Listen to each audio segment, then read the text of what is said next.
The police, eventually found evidence that someone had been living inside my house. What they couldn't figure out was how long he'd been there. And when they discovered photographs of my grandfather hidden inside the walls, they realized I wasn't the first person he'd been watching. What they still haven't figured out is who he was. Pause. This happened in the fall of 2023. Even now, I still don't know exactly how long it had been going on. The police gave me their best estimate. A few weeks, maybe a month. But based on everything I found afterward, I think it was much longer than that. At the time, I was 29 years old and living alone in Pennsylvania. The house had belonged to my grandfather. After he passed away, it was left to me.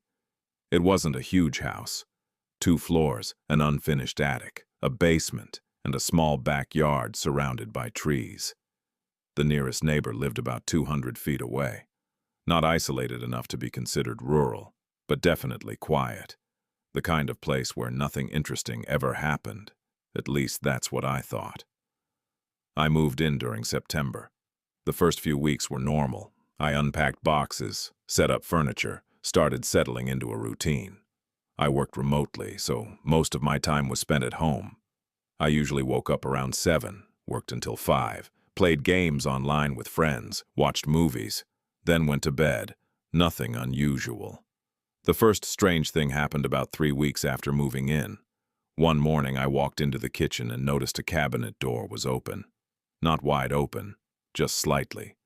At first I thought nothing of it. I closed it and moved on. The next day another cabinet was open, then a drawer, then a different cabinet. It wasn't happening every day, just enough to make me notice. I assumed I was forgetting. Moving into a new house can be stressful. Maybe I wasn't paying attention. That explanation seemed reasonable. Then food started disappearing. Nothing major. A few slices of bread, half a bottle of juice, a couple granola bars, the kind of things you don't immediately question. I figured I was eating them and forgetting. Again, reasonable explanation, at least at first. One Friday evening I ordered pizza. I ate half and put the rest in the refrigerator. The next morning I opened the fridge. The box was there, but 2 slices were missing. I stared at it for several seconds. I knew exactly how much pizza I'd eaten. I even checked the trash to see if maybe I'd thrown them away. Nothing. Just gone. That was the first time I felt genuinely confused. Not scared, just confused. A few days later, I was talking to a friend online. I mentioned the missing food as a joke. He laughed and asked if I was sleepwalking. I laughed too, but later that night, I couldn't stop thinking about it, because I had never sleepwalked before, not once. Around that same time, I started hearing noises, mostly late at night. Small sounds, soft creaks, occasional thumps. The house was old. Old houses make noise. Every homeowner knows that. So, again, I ignored it, until one particular night. It was around 2 a.m. I was lying in bed scrolling through my phone. The house was completely quiet. Then I heard something above me. A footstep. Not a creak. Not a settling noise. A clear footstep. Slow. Heavy. Directly above my bedroom ceiling. I immediately sat up. Listened. Nothing. Silence. A minute passed. Then another footstep. This time farther away. Like someone walking across the attic. I grabbed a flashlight and went upstairs. The attic access was located in a hallway ceiling. I pulled down the ladder and climbed up. The attic was dark, dusty, filled with old boxes. Nothing moved. Nothing looked disturbed. After a few minutes, I convinced myself I was imagining things. Maybe squirrels. Maybe the house settling. Maybe anything except what my brain wanted to believe. I climbed back down and went to sleep. The next morning, I almost forgot about it, until I found the attic ladder already lowered. At first, that didn't register. Then I froze, because I specifically remembered putting it away. I always did. The ladder couldn't lower itself. I stood there staring at it, trying to remember. Maybe I forgot. Maybe. That word became my best friend. Maybe. Maybe I forgot. Maybe I imagined it. Maybe it was nothing. A few days later, I installed security cameras. Not because I thought someone was inside the house, mostly because I wanted peace of mind. One camera covered the front door, one covered the backyard, one pointed down the hallway. Nothing fancy, just basic home security. The first week showed absolutely nothing unusual. No trespassers, no strangers, no movement, just me. Exactly what you'd expect. Then one morning, I reviewed footage from the hallway camera. Something immediately caught my attention. At approximately 3:17 a.m., my bedroom door opened. I watched closely. The door slowly swung inward, then stopped. Nobody walked through. Nobody appeared. After about 30 seconds, the door closed again. I replayed the footage multiple times. Still nothing. The camera quality wasn't great. Maybe air pressure, maybe a draft, maybe the latch wasn't fully closed. Again, reasonable explanations. But deep down, something felt wrong. The following week, things escalated. I started finding lights turned on. A bathroom light, the basement light, once even the attic light. Every single time I told myself the same thing. You forgot, you're tired, you're imagining it. But eventually even I stopped believing those excuses. Then came the incident that changed everything. It was a Saturday afternoon. I had gone grocery shopping and returned around 3. As I pulled into the driveway, I noticed something unusual. My bedroom curtain was open, just slightly, enough to reveal part of the room. The problem was, I always kept it closed. Always. Especially when I left the house. I sat in the car, staring at the window. A strange feeling settled in my stomach. The kind of feeling you get when something isn't right. I entered the house slowly. Everything appeared normal. No broken windows, no open doors, no signs of forced entry. Then I walked into the bedroom. The curtain had definitely been moved. Not much, maybe 6 inches, but enough. As I stood there looking at it, I noticed something else.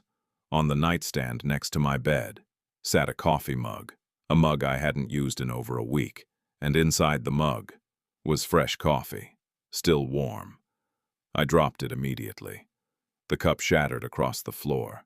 My heart started racing, because for the first time, I knew, without any doubt, someone had been inside my house, and judging by the temperature of that coffee, they hadn't left very long ago. I called the police. 2 officers arrived about 15 minutes later. They searched the entire property, every room, every closet, the basement, the attic, everything. They found nothing, no person, no signs of forced entry, no evidence of a break-in. One officer suggested maybe a friend had access.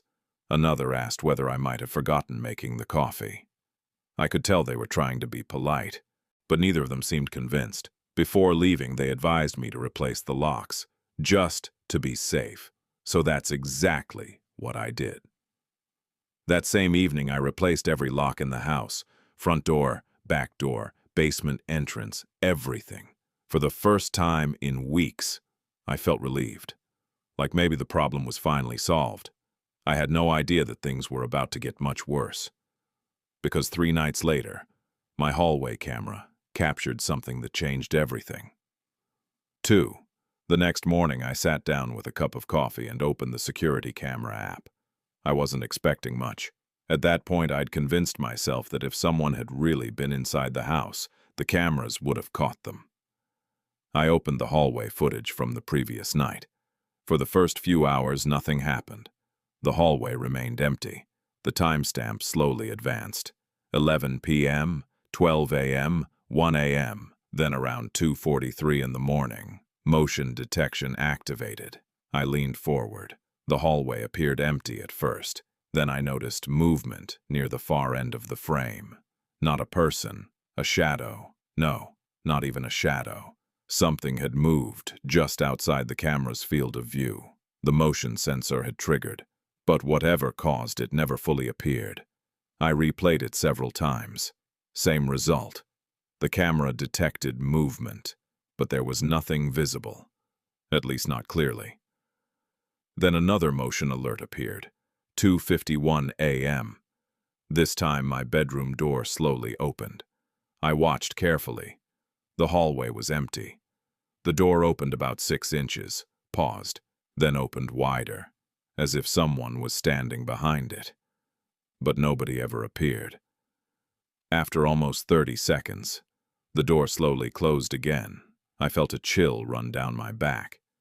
Not because it looked supernatural. It didn't. It looked worse. It looked like someone knew exactly where the camera couldn't see. Someone was deliberately avoiding it. That possibility bothered me far more than any ghost story. I reviewed the footage for nearly 2 hours. The more I watched, the more certain I became. Someone was inside the house, or at least had been. The problem was figuring out how. The locks were new, the doors were secure, the windows were locked. Nothing made sense. That afternoon, I decided to inspect the entire house myself. Room by room, I started with the basement. Nothing unusual. Then the first floor. Nothing. Then the second floor. Still nothing. Eventually, I reached the attic. I climbed the ladder and switched on the flashlight. The attic was exactly as I remembered. Boxes, old furniture, dust, insulation, silence. Then I noticed something strange. One section of insulation looked compressed, like someone had repeatedly walked across it. The path extended toward the far corner of the attic, a corner I had barely paid attention to before. I carefully made my way over. And that's where I found it. A small opening behind several old boxes. Not a doorway, not exactly. More like a narrow crawl space hidden between the attic wall and the roof structure. From below, it was almost impossible to notice. The opening was just large enough for a person to squeeze through. My stomach immediately tightened. I moved the boxes aside and shined my flashlight inside. At first I couldn't see much. Then the beam caught something. A blanket, folded neatly. My heart started pounding. I climbed farther into the space. The area extended much deeper than I expected, almost like a hidden room. And inside, someone had clearly been living there. There was a sleeping bag, several empty water bottles, food wrappers, a flashlight, a portable battery pack, and a notebook. I immediately backed out and climbed down from the attic. For several seconds, I simply stood there trying to process what I'd found. Someone had been staying inside my house, not breaking in occasionally, living there, above me. The realization made me feel physically sick. I called the police again. This time they arrived much faster. When I showed them the hidden space, their entire attitude changed. The officers carefully searched the area, photographed everything, collected fingerprints, bagged the notebook as evidence. One officer asked how long I'd owned the house. Another asked whether anyone else knew about the crawl space. I had no answers. The hidden area wasn't visible on any floor plan I'd seen. In fact, I was fairly certain my grandfather never mentioned it. The police searched for several hours. No suspect, no identification, nothing that immediately revealed who had been staying there. But they did make one disturbing discovery. The food wrappers weren't old. Most were less than a week old. Whoever had been living there had been present recently. Very recently. One detective estimated they may have left only days earlier, maybe even hours. That night I stayed at a hotel. For the first time since moving into the house, I didn't sleep at all. I kept imagining someone watching me from above, listening to conversations, watching television, learning my schedule, knowing exactly when I left, exactly when I returned. The next afternoon, the detective called. He wanted me to come to the station. When I arrived, he showed me several photographs, items recovered from the hidden space. Most were exactly what I'd already seen. Then he placed one final photograph on the table, and my stomach dropped. It was a picture of me, sleeping, taken inside my bedroom. The angle was from near the doorway. Whoever took it had been standing inside the room, watching me, while I slept. The detective remained quiet. waiting for my reaction. I couldn't speak. There weren't any words. The detective eventually explained that multiple photographs had been recovered. All of them showed me, working, watching television, sleeping, eating, living my life. Someone had been documenting me for weeks, possibly months. Then he showed me something even worse. One photo was dated nearly 3 months before I moved into the house. At first I thought there had to be a mistake. Then I looked closer. The photo wasn't of me. It was of my grandfather, standing in the backyard, taken before he died. The room suddenly felt smaller. The detective noticed my expression immediately. "What's wrong?" he asked. I pointed at the photograph. "This wasn't taken while I lived there." The detective looked down, then back at me. Neither of us said anything for several seconds. Because we were both realizing the same thing. Whoever had been living inside that crawl space hadn't started with me. They'd been there long before I ever moved in. 3 days after my meeting with the detective, I still couldn't stop thinking about the photographs, especially the one of my grandfather. Up until that point, I'd been viewing everything through one assumption. Someone had secretly been living in the crawl space, watching me, following my routine, learning my habits. That was disturbing enough. But the photo changed everything, because it suggested something much worse. Whoever had been staying there wasn't focused on me specifically. I had simply become the newest occupant, the latest person to move into a house they already knew. The detective called me the following Friday. They'd managed to pull several fingerprints from items recovered inside the crawl space. Unfortunately, none matched any records in their database, but they had found something else. A name. The notebook recovered from the attic contained several pages of writing. Most of it was random observations, weather, dates, notes about daily activities, nothing useful. Until investigators reached the final pages, written repeatedly throughout the notebook, was the same first name. Ethan. No last name, just Ethan. At first it didn't mean much. Then the detective asked a question that caught me off guard. "Did your grandfather ever mention a handyman?" I thought about it. For several seconds, nothing came to mind. Then suddenly I remembered. Years ago, my grandfather occasionally talked about someone who helped with repairs. A younger guy, quiet, reliable. I couldn't remember much else. The detective nodded. Apparently, a neighbor had mentioned seeing a man visit the property regularly years earlier. Someone who occasionally helped with maintenance. The neighbor remembered the name. Ethan. The room went quiet. Nobody said it out loud, but we were all thinking the same thing. There was a chance this person knew the house better than anyone, including me, including my grandfather. The police began looking into him immediately. Unfortunately, there wasn't much to find. No recent address, no active employment records, no social media presence. It was almost as if he'd disappeared. Over the next week, I stayed with a friend. I refused to spend another night in the house. The police increased patrols around the area and installed temporary surveillance equipment. Nothing happened. No suspicious vehicles, no sightings, no activity. Part of me started hoping it was over. Maybe Ethan had finally left. Maybe being discovered scared him away. Maybe I'd never hear about him again. Then one evening around 10 p.m., my phone rang. It was the detective. His voice sounded different, more serious than usual. He asked where I was. I told him I was at my friend's apartment. Then he asked me not to return home. Not under any circumstances. Immediately, my stomach dropped. I asked what happened. For a few seconds, he didn't answer. Then he finally spoke. One of the surveillance cameras installed outside my house had recorded someone entering the backyard. The footage wasn't great. Nighttime, heavy shadows, but investigators were fairly certain it was a man. The figure approached the rear of the house, then disappeared from view. Police arrived within minutes. They searched the entire property, Again, nothing. No person, no evidence, no signs of entry. The figure simply vanished. When the detective finished explaining, I felt a strange mix of fear and relief. Fear because someone had returned.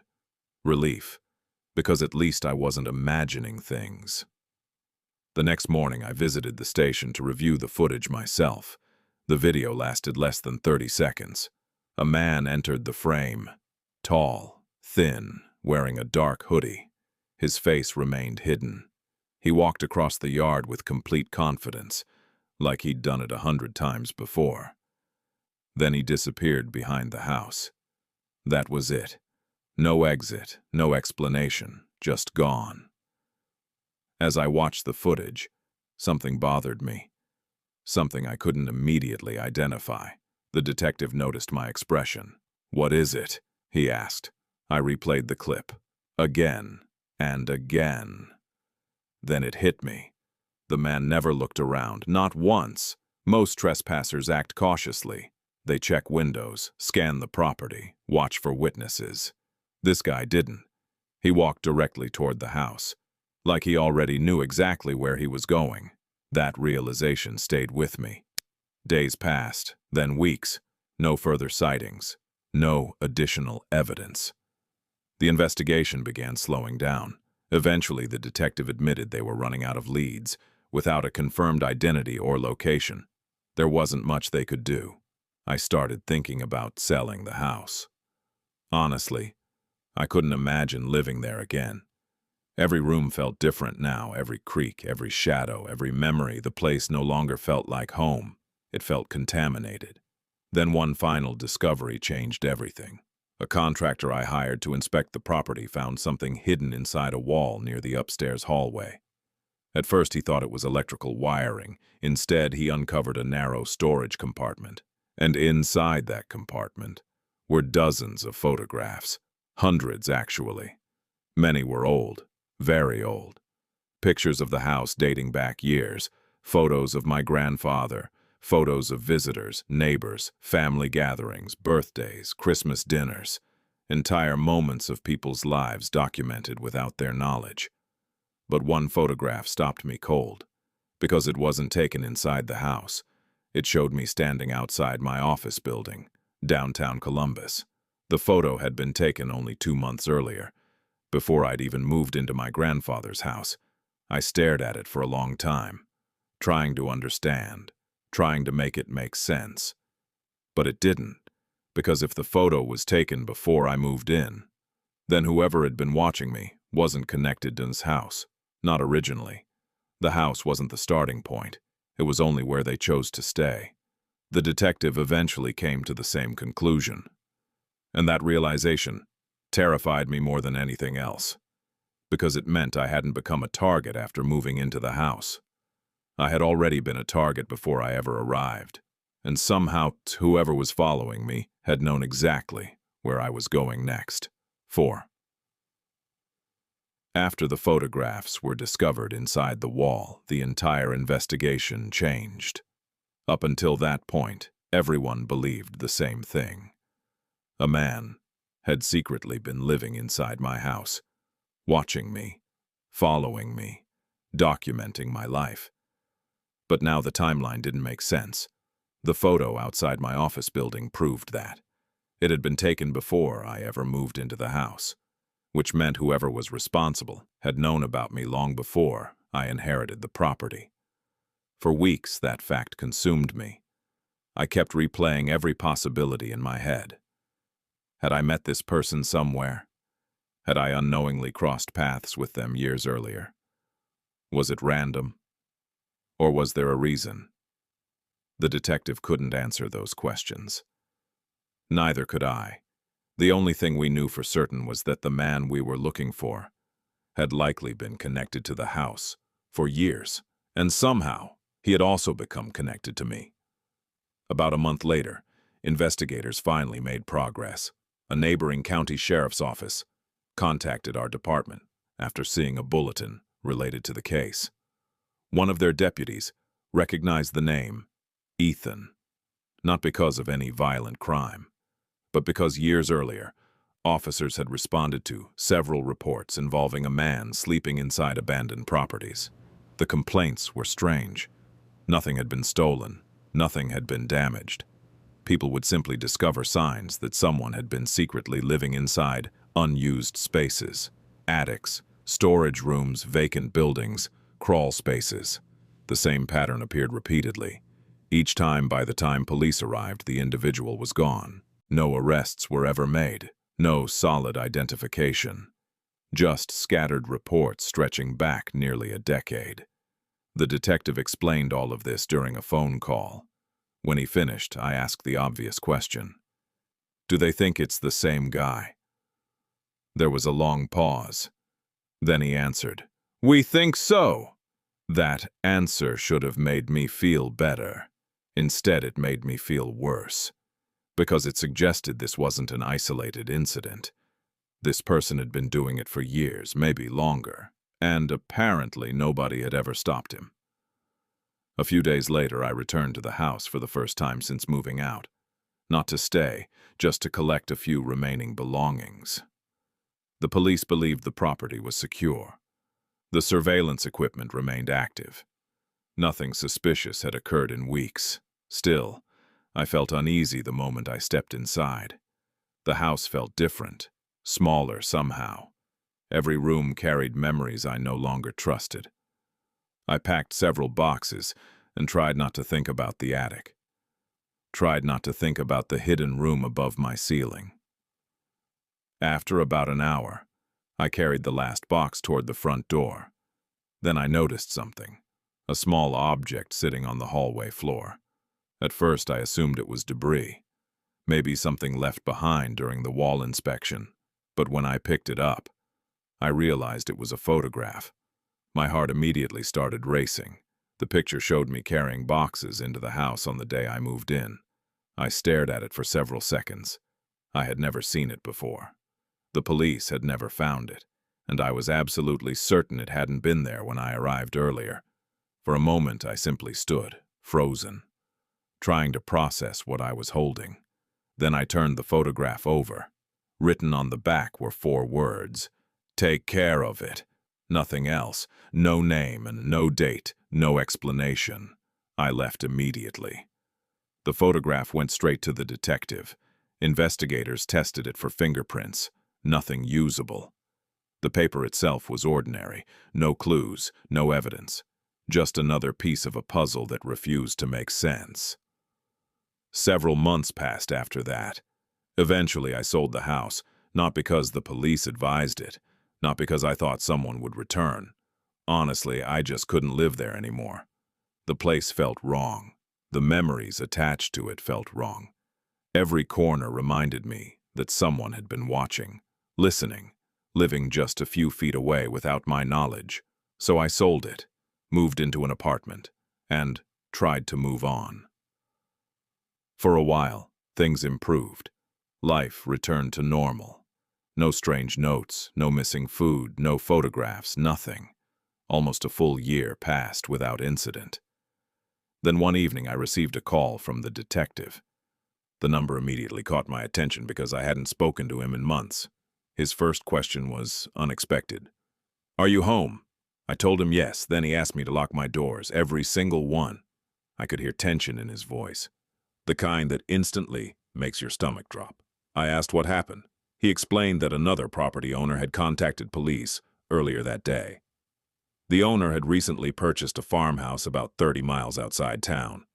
While renovating the attic, workers discovered a hidden living space, very similar to the one found in my house. Sleeping bag, food wrappers, batteries, water bottles, the same pattern, the same setup, and among the items recovered, they found something familiar. Photographs, dozens of them, pictures of the homeowner, pictures of neighbors, pictures of strangers, and one photograph of me, taken months earlier, standing outside my apartment building. The detective paused after saying that. Neither of us spoke, because there was really nothing left to say. The implication was obvious. The person who had lived inside my grandfather's house wasn't obsessed with the property. He wasn't attached to that location. He had simply moved on, and somehow He still knew where I was. The investigation remains open. No arrests have ever been made. No confirmed sightings. No positive identification. Officially, the suspect is still unknown. Sometimes people ask me what I think happened. Honestly, I don't know. Maybe Ethan was real. Maybe that was his name. Maybe it wasn't. Maybe there were multiple locations, multiple victims, multiple years of behavior nobody fully understood. What bothers me most isn't what investigators found. It's what they didn't find. No records, no family, no driver's license, no employment history. Almost no trace of a person who seemed to exist everywhere. The detective retired last winter. A few weeks before he left, we met for coffee, one final time. Toward the end of the conversation, he told me something he had never included in any report. Something only a few investigators knew. Apparently, among the thousands of photographs recovered from different locations over the years, one detail appeared repeatedly. In many of the pictures, taken years apart, the same man could sometimes be seen standing in the background. Not close enough to identify, not clear enough for facial recognition. Just a distant figure, watching. The investigators eventually realized something disturbing. The photographs weren't only documenting victims. Sometimes, the photographer accidentally photographed himself, and in every image where that happened, the figure appeared to be looking directly into the camera, as if he already knew the picture would be discovered someday. I haven't received any new photographs since then. No notes, no sightings, nothing. Most days I can almost convince myself it's over. Almost. But every now and then, I'll leave work, or walk through a parking lot, or glance across a crowded street, and for a split second, I'll notice someone standing still, watching, too far away to identify, gone by the time I look again. Maybe it's nothing. Maybe it's coincidence. Maybe it's just paranoia after everything that happened. I hope that's all it is. Because if it isn't, then somewhere out there, someone may still be documenting lives that don't belong to them, waiting quietly in the background, watching and learning the same way they watched me. If you enjoyed tonight's story and want to hear more disturbing true horror stories, consider subscribing to Dark Hour Archive. And remember, some people aren't looking for a place to live. They're looking for someone to watch.